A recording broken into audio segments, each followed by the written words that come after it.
Bonjour à toutes et bonjour à tous, je vous souhaite la bienvenue pour le podcast de la semaine du 9 au 15 novembre 2020. Alors, contrairement à la semaine dernière qui était plutôt monotone et plutôt calme, eh bien cette semaine nous avons quand même beaucoup d'animations dans le ciel. Donc nous allons déjà commencer par la première combinaison planétaire qui se présente, puisque c'est donc dès ce lundi, le 9 novembre, nous avons donc Mars qui est rétrograde dans le signe du Bélier et qui est opposé à Vénus, qui est donc dans le signe de la Balance. Alors cette combinaison planétaire s'adresse principalement aux personnes qui s'investissent beaucoup dans leur couple et qui depuis le mois de septembre ont tendance quand même à ramer, qui rencontrent des difficultés et qui trépignent d'impatience ou qui sont un peu découragées parce qu'elles voient que leur relation n'évolue pas et même que parfois elle fait du surplace et que dans les plus mauvais jours, elle fait marche arrière. Bien.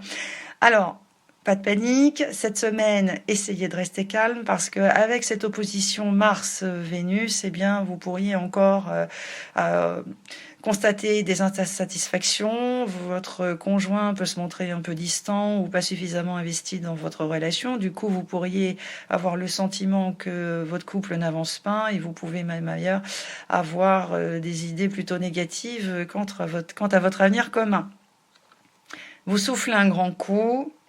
Essayez de lâcher un peu vos attentes, restez calme, ne vous affolez pas plus que ça. Et si effectivement vous lâchez un peu vos attentes et que vous restez zen, et bien finalement cette opposition n'aura pas les effets indésirables. Au contraire, elle va passer un peu inaperçue et ça sera plutôt préférable, car je vais donc vous expliquer pourquoi. Car déjà le 10 novembre, Mercure repasse dans le signe du Scorpion.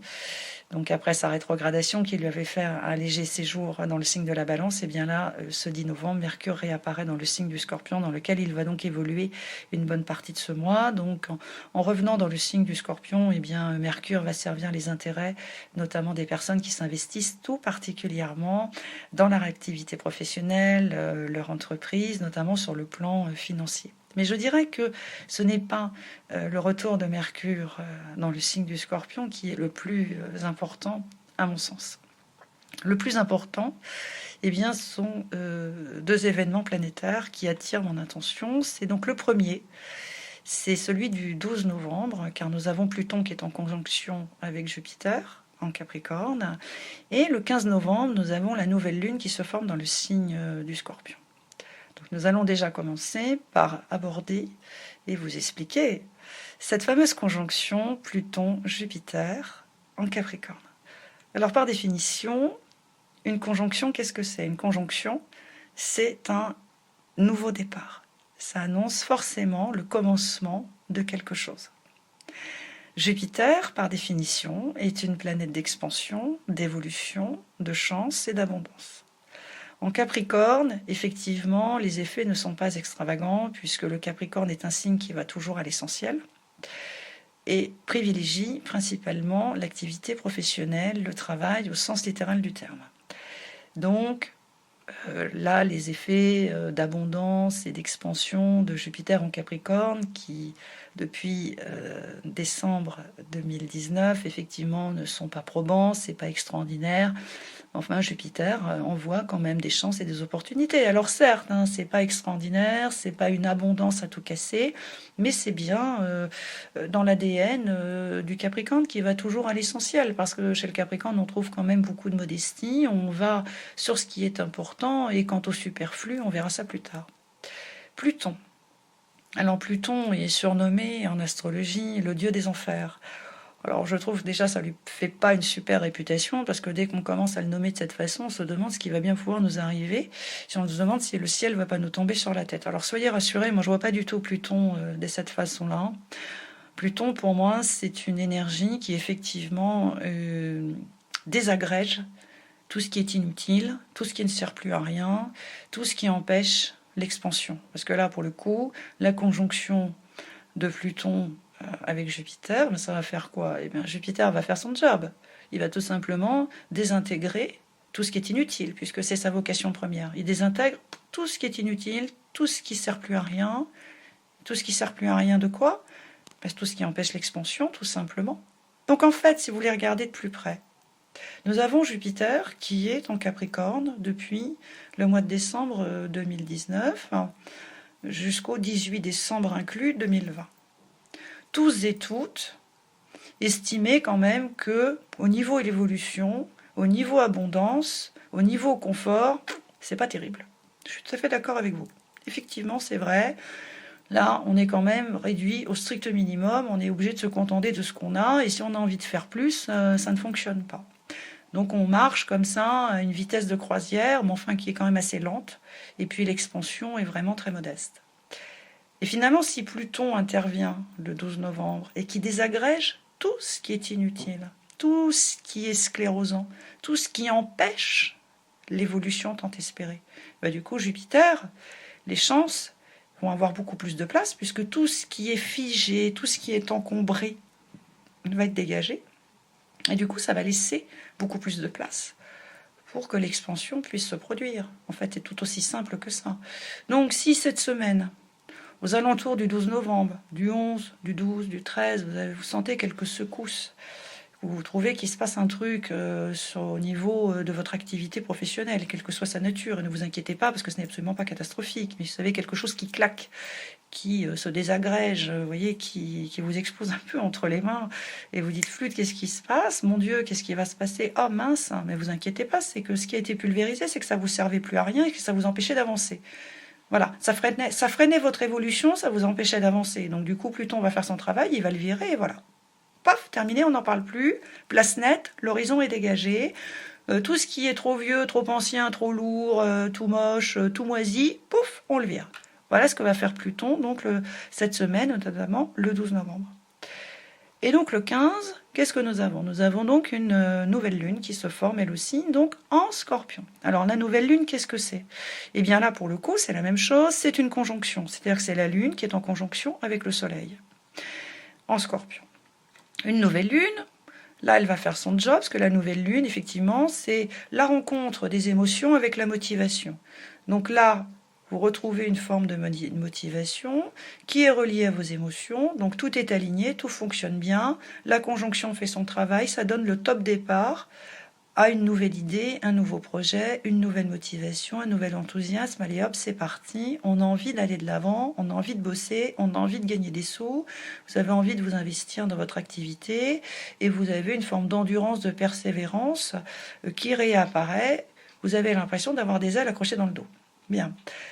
En général, les influences de la nouvelle lune, ça donne comme ça un regain de motivation, mais très souvent, ça retombe comme un soufflet 2-3 jours plus tard. Là, pour le coup, ça ne va pas être le cas. Et je vais vous expliquer pourquoi. Parce que déjà, dans un premier temps, eh bien, le 12 novembre, Pluton lui aura fait son travail en désintégrant tout ce qui est inutile, obsolète et périmé qui empêche l'expansion. Donc déjà, l'horizon va être un peu dégagé, ça va déjà être un peu plus vide, vous voyez, on va avoir un peu plus de place. Donc du coup, les effets de la nouvelle lune vont se faire ressentir un peu plus, parce qu'il y aura un tout petit peu plus de marge de manœuvre. Et cette nouvelle lune, eh bien, elle aussi, c'est comme sa copine, la pleine lune qui s'est formée le 31 octobre. Elle avait des effets aussi collectifs, et ils étaient amplifiés. Et bien là, ça va être la même chose pour cette nouvelle lune qui se forme en Scorpion. Et je vais vous dire pourquoi. Pourquoi elle va avoir des effets très différents et collectifs? Parce que elle va être amplifiée, tenez-vous bien, par Pluton, encore lui. Donc elle va lui donner une dimension collective, c'est-à-dire que tout le monde va être concerné par cette nouvelle lune. Et elle va avoir des effets constructifs et évolutifs parce que Jupiter est à la manœuvre et au sextile de cette nouvelle lune. Et ces effets vont avoir également un effet de durée parce que Saturne est également là en Capricorne. Alors à 27 degrés, je suis d'accord. Alors les puristes vont peut-être un peu chipoter en disant ah bah oui, mais non, mais si. Moi, je vous dis que si. Voilà. Parce que quand même Saturne est en Capricorne, donc il va donner des effets durables à ce qui va se produire avec l'influence de cette nouvelle lune. Donc en fait là, le 15 novembre, eh bien, nous avons une combinaison planétaire qui est effectivement une nouvelle lune. Bon, là, pour le coup, on est dans une forme de routine. Mais là, on sort carrément du cadre de la routine, puisque cette nouvelle lune va avoir des effets, effectivement, collectif, puisque Pluton est à la manœuvre, donc il va lui donner des effets très intéressants, puisqu'il est raccordé par un sextile, donc c'est une continuité. Le sextile, par définition, est la continuité de la conjonction. Jupiter va faire la même chose, puisque lui aussi est au sextile, donc il va apporter une continuité. Vous voyez, il va lui donner une suite, en quelque part.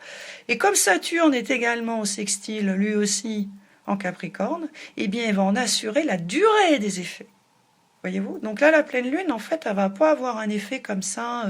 Hop là, je donne de la motivation, je donne des nouvelles idées, c'est parti. Et puis hop, ça retombe comme un soufflet 2 jours plus tard. Non, là, ça va pas être du tout le cas. Là, effectivement, les effets vont être non seulement durables, mais ils vont apporter une expansion, une forme d'évolution, puisque Jupiter est dans le circuit. Voilà. Et en plus, nous avons Pluton qui, lui, au préalable, aura déjà fait son travail un peu de nettoyage, histoire d'y voir plus clair. Voilà. Donc nous avons donc une semaine qui, à mon sens, est assez intéressante. Puisque là, pour le coup, eh bien, nous avons là une petite combinaison planétaire individuelle, puisque Mars opposé Vénus en Balance cible plus les personnes au niveau individuel, c'est-à-dire les personnes qui s'intéressent plus à leur vie sentimentale en ce moment et qui ont du fil à retordre avec leur chéri. Et là, pour le coup, je pense que nous avons donc une semaine qui va laisser personne indifférent et qui va toucher principalement, oui, effectivement, les personnes qui s'investissent beaucoup dans leur travail, qu'elles soient chefs d'entreprise, artisans, commerçants, profession libérale ou employés. Elle va toucher en fait toutes ces personnes-là qui sont très concernées par leur vie professionnelle et leur secteur financier. Et à mon sens, ça va être extrêmement bénéfique. Enfin, moi, je le vois comme ça va être bénéfique parce que Jupiter est à la manœuvre et nous sommes avec des sextiles et des conjonctions. Donc, sextiles, conjonctions, ça annonce toujours quelque chose de bénéfique. Alors, il faut quand même rappeler que nous sommes quand même avec du Capricorne. Donc, nous avons Jupiter, Pluton, Saturne en Capricorne. Comme je vous l'ai dit tout à l'heure, bon, c'est vrai que le Capricorne, ce n'est pas une énergie très extravagante. Cependant, ça va quand même à l'essentiel. C'est très endurant, c'est très persévérant. Et c'est quand même très très bénéfique. Je pense qu'il va y avoir quelque chose d'intéressant qui va donc se produire là cette semaine. Voilà, je vous souhaite une excellente semaine. Si vous le souhaitez, vous pouvez me retrouver, ainsi que Bérénice, Rosie Fleury et Isabelle, ainsi que tous les autres membres de l'équipe de Dial Voyance, au 08 90 37 04 70 pour l'audiotel et au 01 84 07 04 48 pour la CB. Je vous dis à la semaine prochaine.